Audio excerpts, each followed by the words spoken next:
Hi there. Welcome to week 4 of Introduction to Business. I wanted to just take a minute and check in with you and let you know some things that are going to take place this week. First of all, though, I did want to compliment you on your work last week. I've graded most of your homework, I believe, except for those of you who've submitted your homework 1 assignment a little bit early. I also graded your discussion posts, and that's really what I wanted to talk about, to say that your discussions are getting more and more thoughtful and engaging, and I'm very, very pleased and look forward to reading them, so keep up the great work. This week, you're going to dive into chapters 5 and 6 in your textbook. The first is on entrepreneurship, which is a fun topic and one of great interest to many students at the school. A number of students that I've had in my classes aspire to be entrepreneurs or small business owners. Some have already tried it and dabbled in it with different levels of success.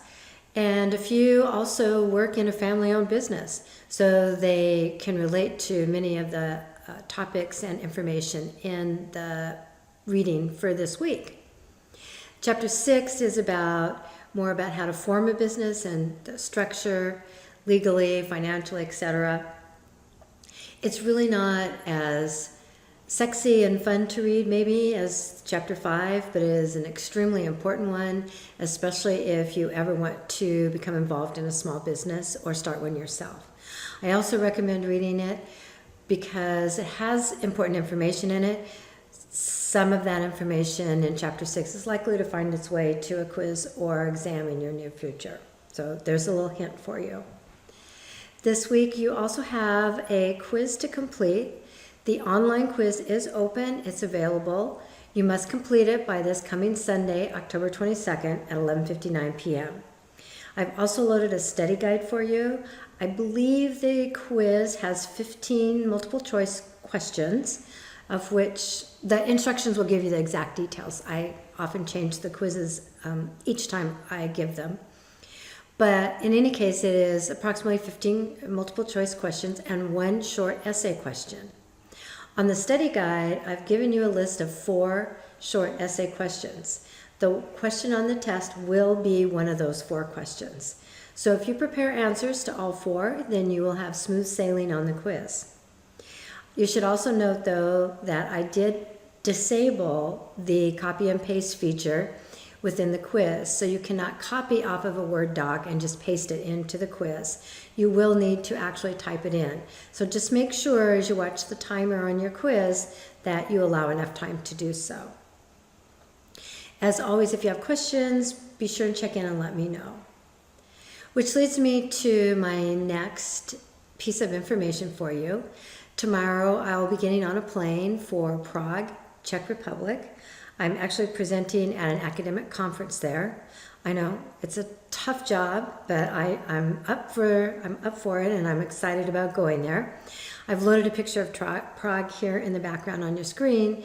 You can see it's a beautiful, lovely old European city, and as chance would have it, the fighting and bombs from World War II did not destroy it the way the war destroyed many other historical cities.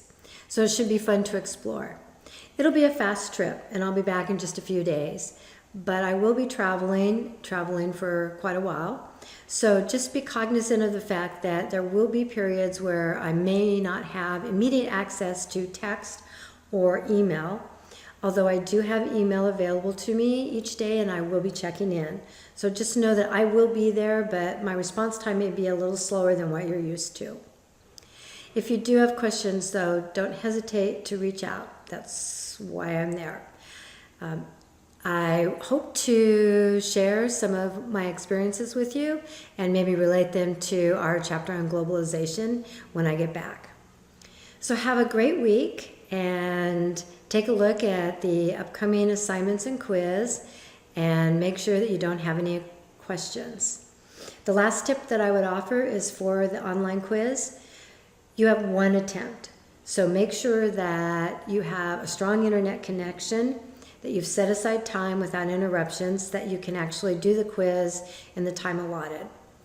So that is something that you will want to get used to as an online student if you're new to the online venue. And it's something that we expect our online students to accept as a responsibility.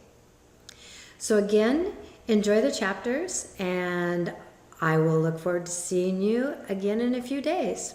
Thank you.